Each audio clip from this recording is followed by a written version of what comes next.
Hi, I'm Dawn Montefusco, life coach for writers and creatives, and this is the Ultimate Writers Series, how to break through resistance, ignite your muse, and honor your soul's calling. And today we have one of my favorite people back, Judi Moreo. Successful entrepreneur, author, and motivator, Judi Moreo is one of the most recognized personal growth trainers and coaches in the world. Judi is the publisher of both the Life Choices book series and Choices magazine, as well as the host of the popular Choices with Judi Moreo internet radio show and the World of Creativity television show. She's the author of 11 books, including 2 international bestsellers, You Are More Than Enough and Conquer the Brain Drain, as well as the Fast Track Guide to Writing and Launching Your Book, an online program for planning, writing, publishing, and promoting your book. As a popular conference speaker, she has shared the stage with many notable speakers, including Norman Vincent Peale, Og Mandino, President George Bush Sr., Hiram Smith, Thabo Mbeki, Barbara Bush, Montel Williams, Cavett Robert, and hundreds of the world's leading thinkers and innovators. Though best known as a motivational speaker and personal development trainer, Judi is often hired as a coach mentor by people wanting to write a book or speak on stages around the world. If your desire is to have more success, more recognition, more support, more peace of mind, and more happiness, let Judi Moreo help you build the confidence and skills to live the life you desire. Hey, that felt so great to read. I love you. You've got so much energy. It's wonderful. Oh, you're so good to me. Thank you. You make it easy. I tell you, you're a phenomenal woman. And I want to start by tell us about what's going on in your life and what you're excited about. Oh, well, I've got quite a few things that have been going on in my life lately. One is that my health is probably better than it's been forever. So that's really, really good. But I'm getting a big award on the 21st of the month at the MGM Grand Hotel here in Las Vegas, where I live. They have 10,000 women arriving for this event. It's the Women's Federation for World Peace. And they have selected 3 women this year to receive the Her Story Award. And I'm one of those 3 women, and I'm pretty excited because we get to go on stage in front of these 10,000 people and tell them a little bit about our story, who we are, how we got where we are. And it's exciting. It's quite an honor. Oh, Judi, you deserve it so much. You give so much to the world. This is such a great opportunity and so much fun. I bet you're really going to have a blast with that kind of energy around you. Yeah, I'm really looking forward to it. I really, really am. Tell us a little bit about your life. Speaking of Her Story, dive right in. Tell us a little bit about what you've been through. Well, all my life I wanted to be a writer. That was it. Even in high school, I was the editor of the newsletter, the newspaper, and the what do you call those books that we have our pictures in? The high school yearbooks. Yeah. I was the editor of the yearbook. Sorry, it's been a long time since high school. Yeah. And I worked for the local newspaper at that time as a teen columnist. And then I came to Las Vegas after I got out of school and went to UNLV. And while I was here, I was a columnist for a local paper, the Panorama, which is no longer here anymore. And then I off and on over the years, I did a lot of columns and things. And then I was hired by a huge newspaper group in South Africa during the end of apartheid. So I was the group promotions manager for 21 newspapers, 2 radio stations, and a television station in South Africa. And that was pretty awesome. I loved that. So all my life, this has been about writing and how I wanted to write. And I started writing books a few years back, and some of them have done pretty well, and I'm very, very excited about them. But in the midst of all my success, I had cancer. And so the doctor sent me to art lessons. He said that would help me learn to sit still and be quiet. And it actually meditate. You know, he thought that the art would help me meditate. And the art turned out to be a talent I had, which I didn't know I had. Wow. And so now I'm writing books about art on top of my painting. And last night I just did a presentation for a group of people entitled Turn Your Art into Cash, based on my book about that. And it's so fun because I'm helping people that have a lot of creative ability that just don't know how to promote themselves. And so I'm helping them get out there in the world, and it feels so good. It's exciting for people to say, oh, wow, I had no idea I could do that, you know. And I looked up and I found for them over 200 websites online where they can sell their art online, and I researched those and made sure they were good websites before I put them in the book. And so I mean, it's just fun, you know. Life is fun. It's hard sometimes, very, very hard, and my life hasn't been easy. So I write about a lot of that for people, so they realize that you know, it has its ups and downs. What I love is that you know, there's a book by Jeff Goins called Real Artists Don't Starve. Oh, I haven't read it. And he's great. Actually, he's been so busy. He's impossible to get on the show, but he's awesome. I met him in person once. You would love it. It's a great book. And what I love is that's what you really promote in your way. You're saying, hey, you know, art, we have this misconception, we really do, in our society, that somehow, number one, creativity is, if it's not getting you somewhere, you know, that you shouldn't be doing it. When in essence, it's actually by, I think, expressing ourselves, not only do we feel better, but then we can find avenues where we can share. Yes. And make it profitable in the sense that we feel recognized and we, you know, we can keep going. I mean, it makes complete sense. Tell us a little bit about resistance, though. Tell us, when, you know, there's so many versions of it out there for people. How do you get through resistance, or how do you help other people get through resistance? Let's go back to before I wrote my book, You Are More Than Enough. I really wanted to write a book. I knew what I wanted to write for women, to help them overcome their feelings of inferiority, or their feeling that other people are more creative or better, or have more self-confidence than they do. And I wanted to write this book. And I messed around with that book for probably 5 or 6 years at least.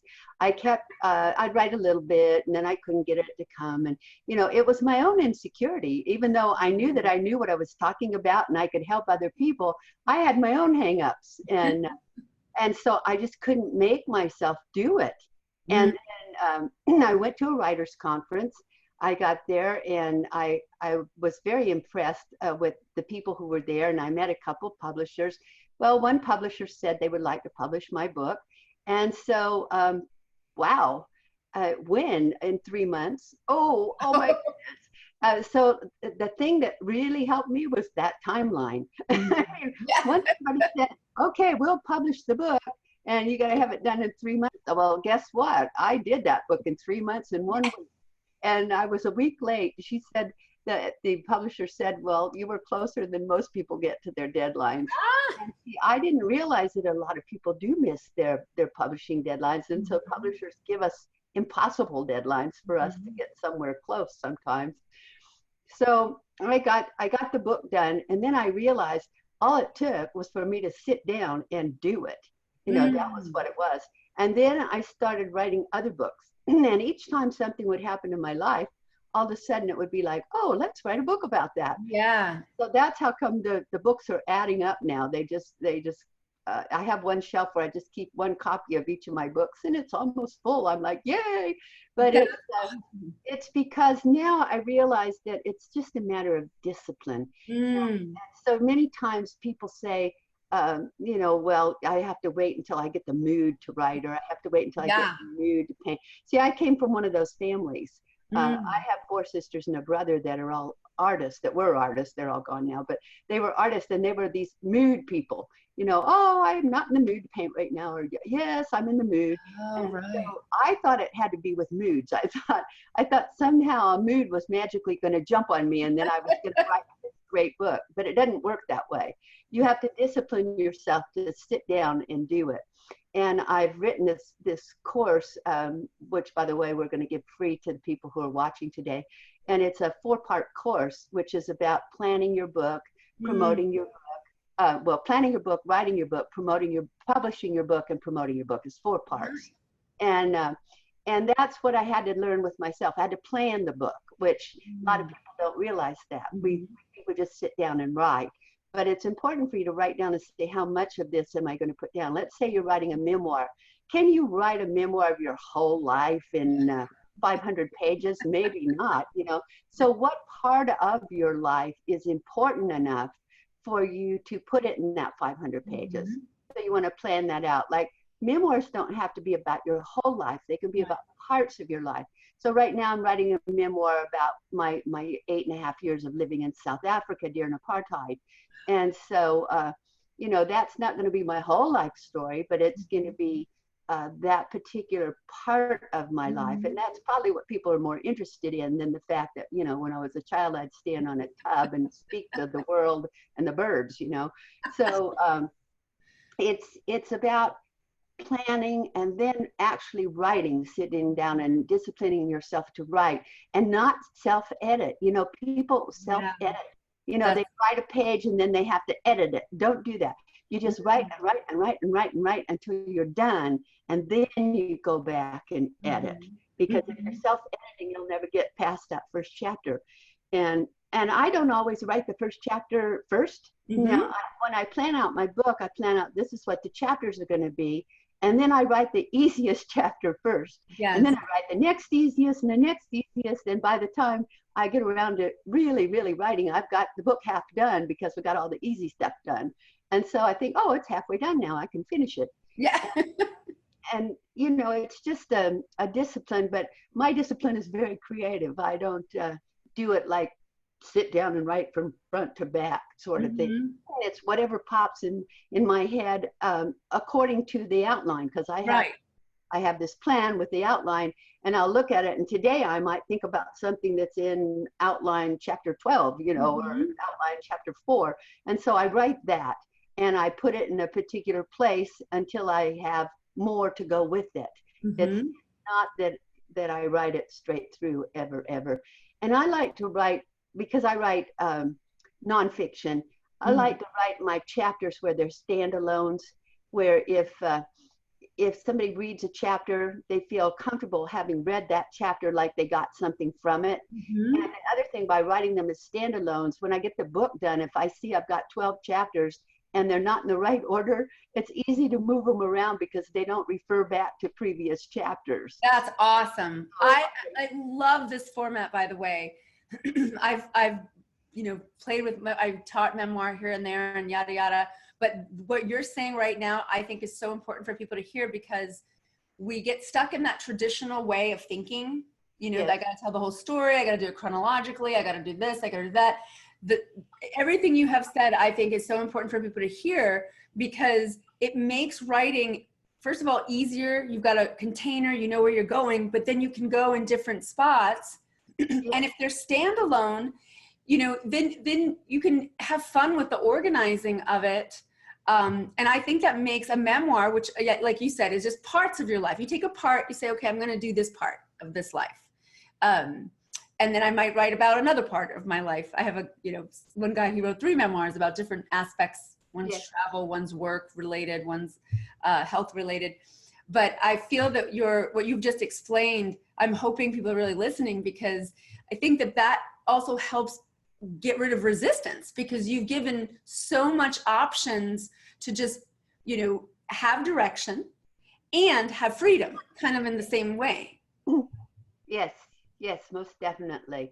And I write about all kinds of subjects. They're not, I'm not an expert.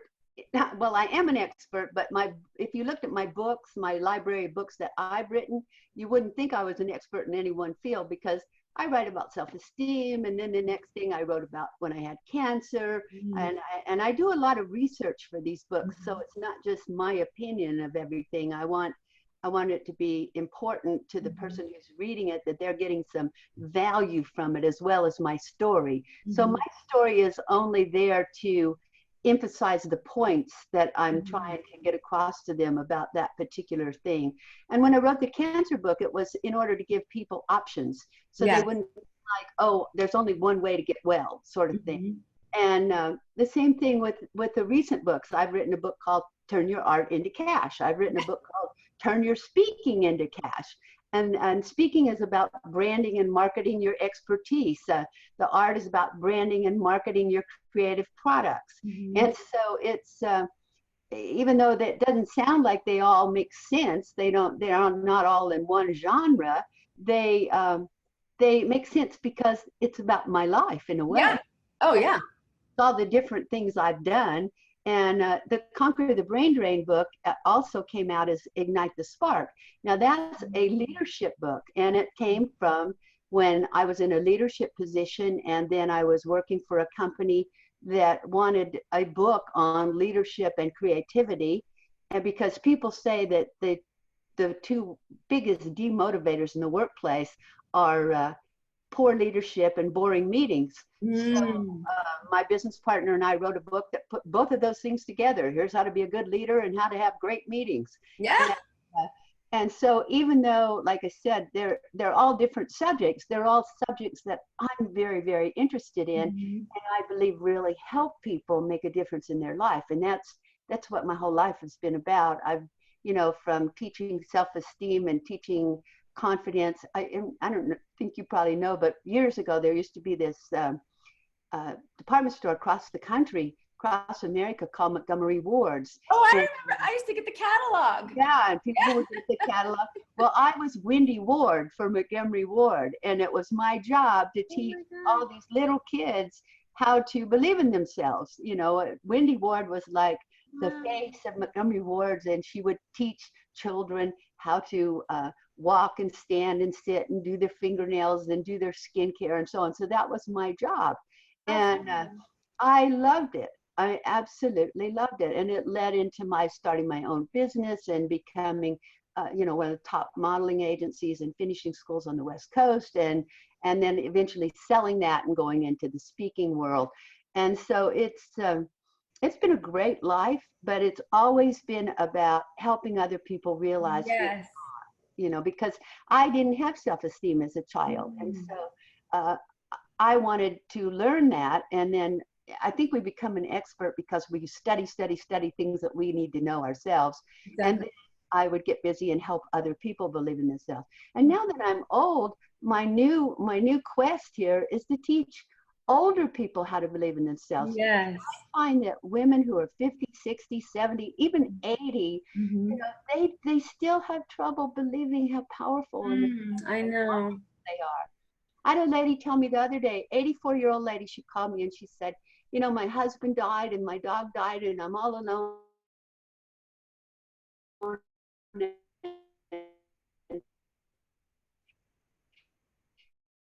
Sometimes in the middle of the night, your book, it's like, oh my, what a fabulous thing for someone to say to me. My book makes them feel secure.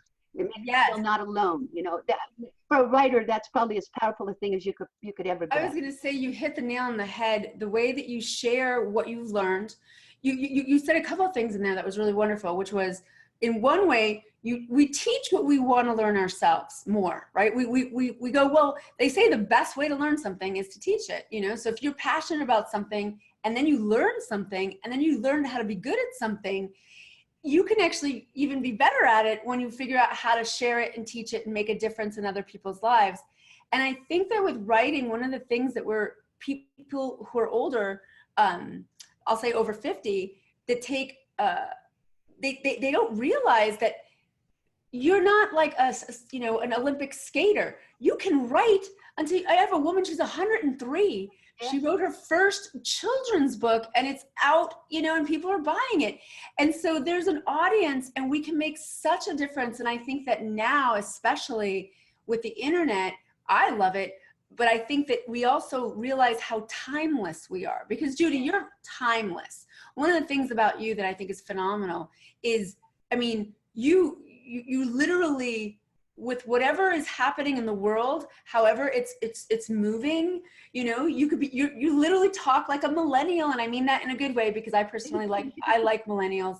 I think that they you know, they did the whole landscape of the internet of being authentic, right? They were like, hey, let's stop worrying about our pearls and being, you know, our professional robot, and let's just be ourselves. You know, let's just get out there.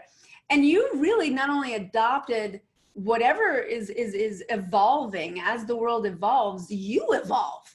And I find that to be so inspiring, because it's a sense of youth that doesn't ever go away.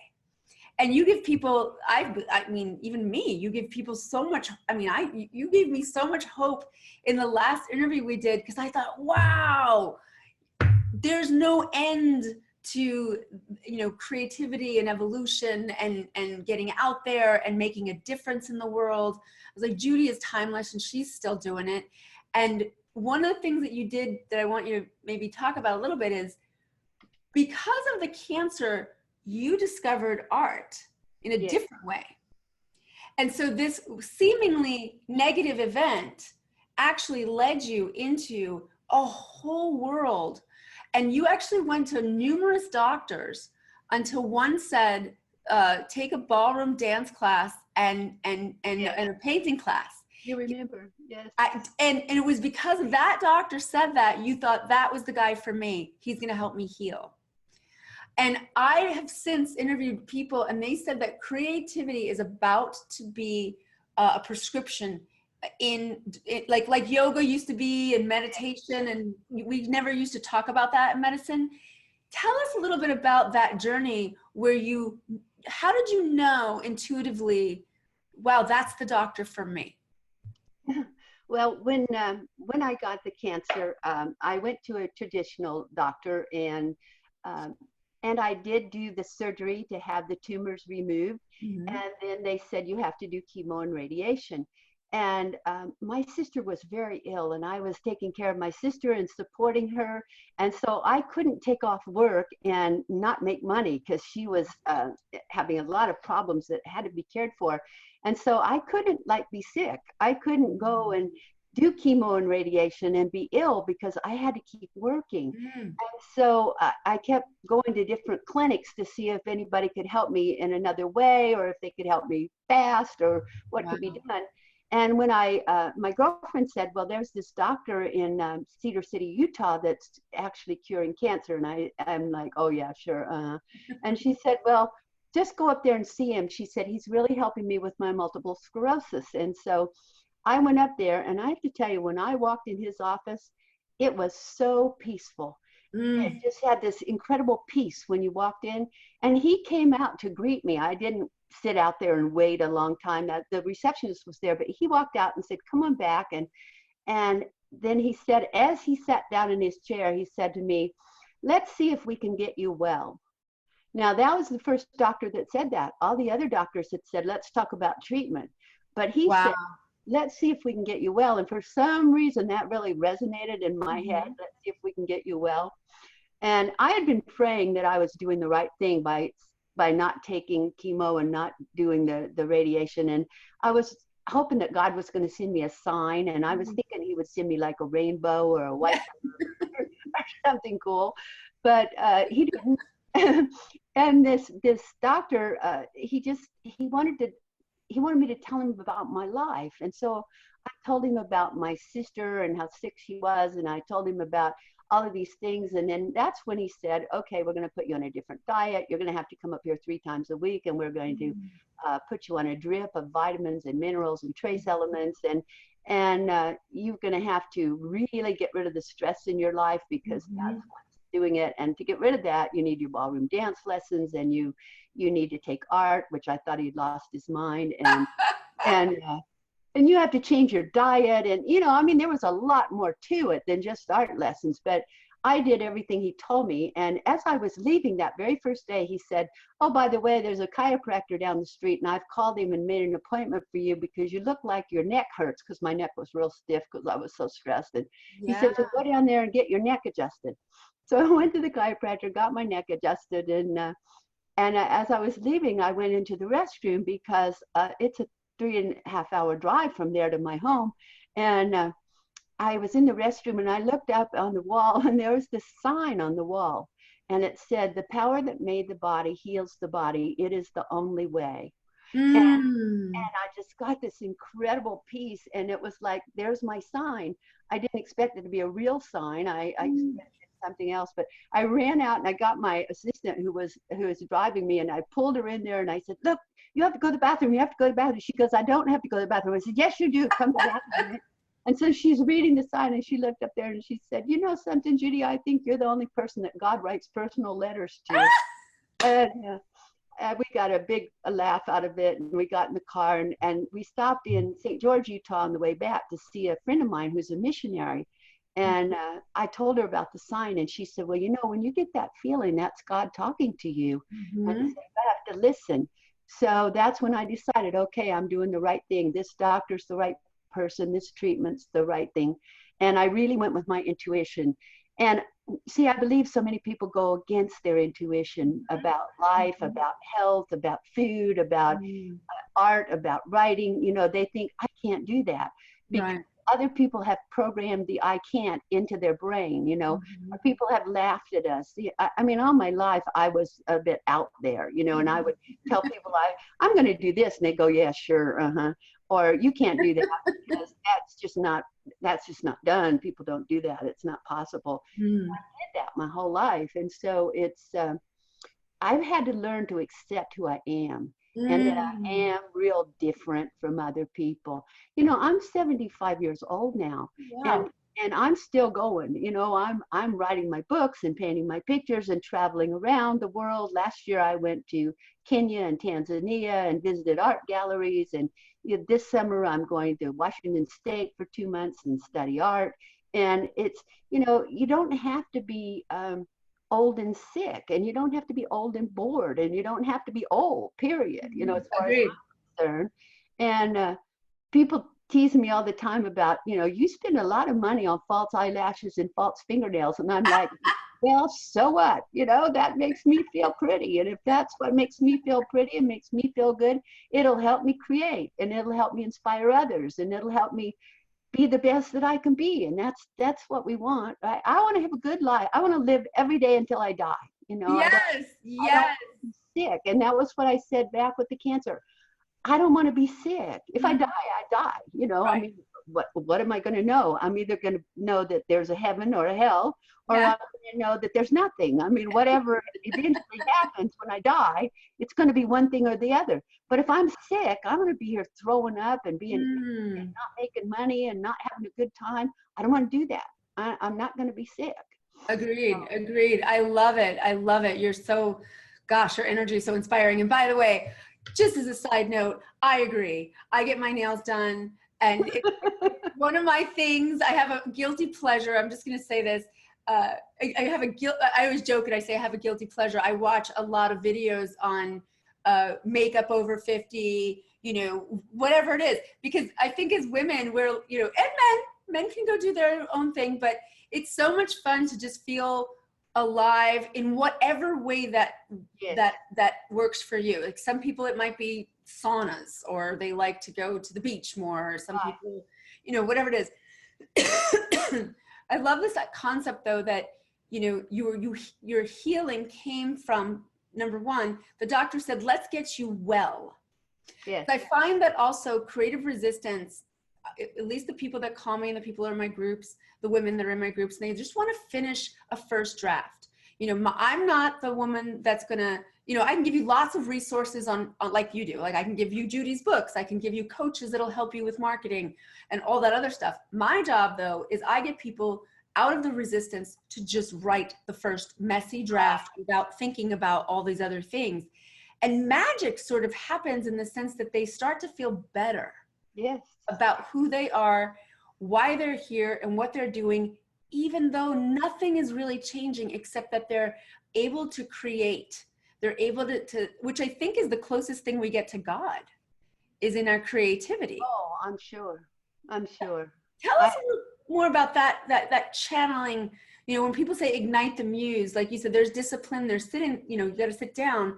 but there's also when you're in The flow. zone. The Yeah. zone. Tell us about the zone with creativity. It's an important zone. Yeah, I'm really into creativity, not just writing and painting, but in creativity in life, you know. But I think when you get into writing, like when I started writing, I had to be real disciplined every day. But once I sit down and I start going, it's like it just automatically comes into my brain. It's as though I'm downloading Yeah. something somewhere else, you know, and it just comes out, and I put it down on paper. And then interesting thing, like with my book, sometimes I reread my book and I think, wow, did I write that? Yes. Because I'm not sure it was me that wrote it. It's like it came through me, Yeah. but it got onto the paper. And I never really did understand the muse thing. You know, people would say you have a muse. Well, you know, nobody ever sat on my shoulder and just said, okay, here it is, write it down, you know. So I wasn't really aware about the muse, you know, and I think that might be what some people have resistance to. Some of us who are not some of us who are not really aware of our creativity, that we live over in the logical side of our mind because we've been programmed to do it that way.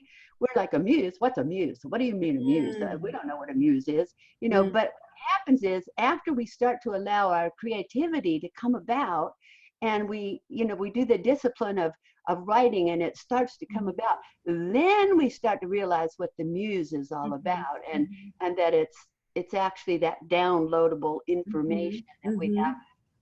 I tease my students that perhaps our hair is really antenna, and I love that. we're picking up stuff from the universe, because sometimes, you know, you have an idea and somebody on the other side of the world has the idea at the same exact time. So where does that come from, that we both have that idea right at that time? And so when you get an idea, one of the things I learned is not to set it aside. It's an idea that its time is here. If it wasn't, it wouldn't come to us. And so what I used to do is I'd get these ideas and I'd design these projects and things, and then I'd set them aside, and then somebody else would have the same idea, and then the next thing I know, they made $1 million with it. They put it out in the world, and you know, they were famous and doing things. And so now I've learned that if I have an idea, go sit down and put it down and figure out what to do. Excellent. Excellent. Happen. And because if I set it aside, it's just lost. You know, you've got to get it down now. And I have days like last night, when I'll be sitting here and all of a sudden I don't know what time it is, and it's midnight, and I haven't eaten dinner, and I haven't talked to anybody. I've just been here at the computer, you know, writing away and putting stuff down and thinking about what's going on, and I just lose all track of time. And that's when you really love what you're doing, you know, when you just get into it to the point that it's like, that's all there is. It's just, yeah. And if I never sold a book, it wouldn't matter. The important thing is to write it, is to get it down. And I think it helps us to get the stuff out of us, because so many people that I know and I've worked with on writing, they've been through some pretty horrendous lives, you know, lives. They've been abused in so many ways. And when they write it and they get it out, it's like a relief.